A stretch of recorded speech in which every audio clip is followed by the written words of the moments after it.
शिक्षक बनाया जाए।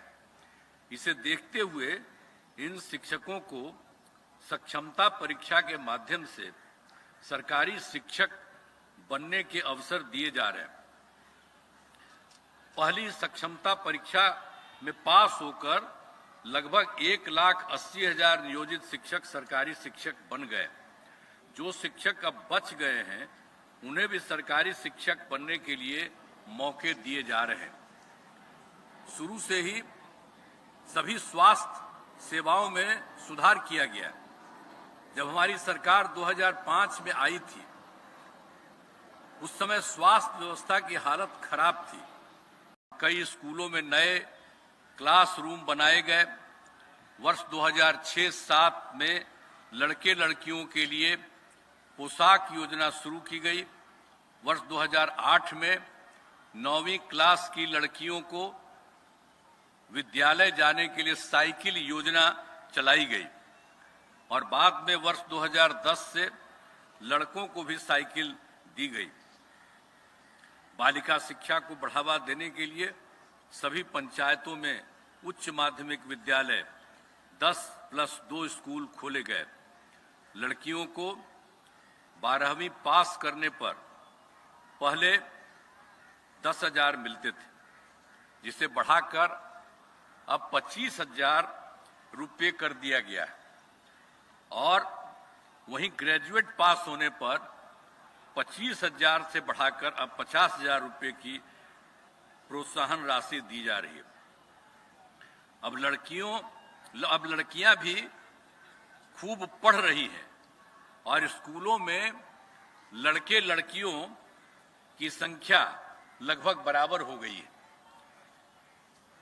2005 में जब हमारी सरकार आई तो विद्यालयों में शिक्षकों की कमी को देखते हुए वर्ष 2006-07 से पंचायत एवं नगर निकायों के माध्यम से बहाली की गई। कई चरणों में लगभग 4.25 लाख शिक्षकों को नियोजित किया गया। स्कूलों में पढ़ाई अच्छे ढंग से हो, इसके लिए अब निर्णय लिया गया है कि शिक्षकों की बहाली सरकारी तौर पर की जाए। वर्ष 2023 में बिहार लोक सेवा आयोग द्वारा 2,20,000 सरकारी शिक्षकों की नियुक्ति की गई है। शेष पदों पर भी बहाली की जा रही है। नियोजित शिक्षक भी हमेशा चाहते थे कि उन्हें सरकारी शिक्षक बनाया जाए। इसे देखते हुए इन शिक्षकों को सक्षमता परीक्षा के माध्यम से सरकारी शिक्षक बनने के अवसर दिए जा रहे हैं। पहली सक्षमता परीक्षा में पास होकर लगभग 1,80,000 नियोजित शिक्षक सरकारी शिक्षक बन गए। जो शिक्षक अब बच गए हैं उन्हें भी सरकारी शिक्षक बनने के लिए मौके दिए जा रहे हैं। शुरू से ही सभी स्वास्थ्य सेवाओं में सुधार किया गया।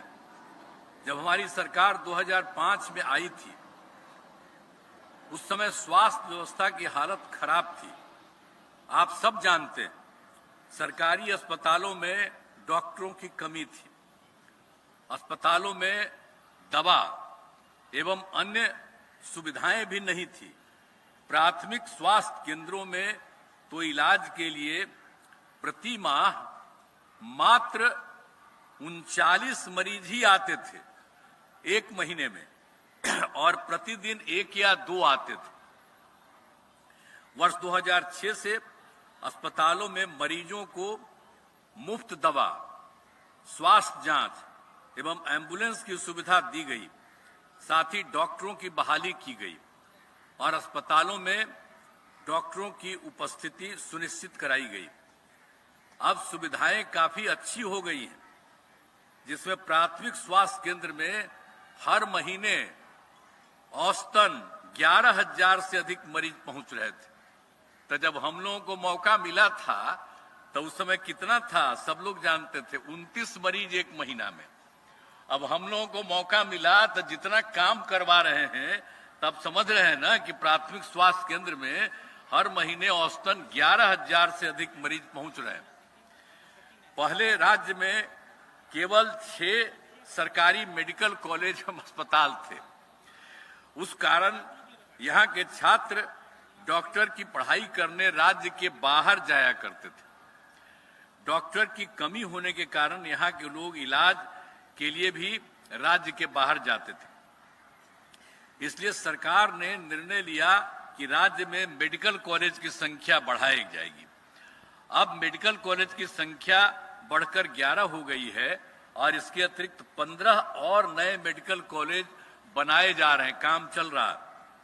इसके अतिरिक्त पटना मेडिकल कॉलेज एवं हॉस्पिटल पीएमसीएच, आप सब जानते ही हैं, को 5,462 बेड की क्षमता वाले आधुनिक विश्व स्तरीय मेडिकल कॉलेज एवं अस्पताल बनाया जा रहा है। उसका एक हिस्सा पूरा हो गया है, बाकी हिस्सा काम हो रहा है, हम बराबर देखते रहते हैं।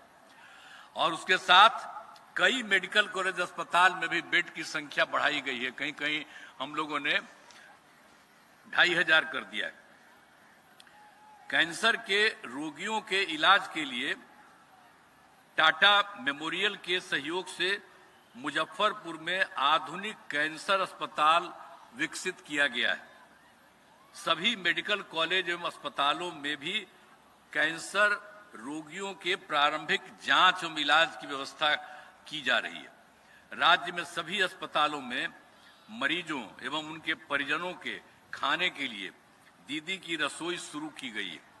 अब जिला अस्पतालों में साफ सफाई का कार्य भी जीविका दीदी के द्वारा कराने का निर्णय लिया गया है।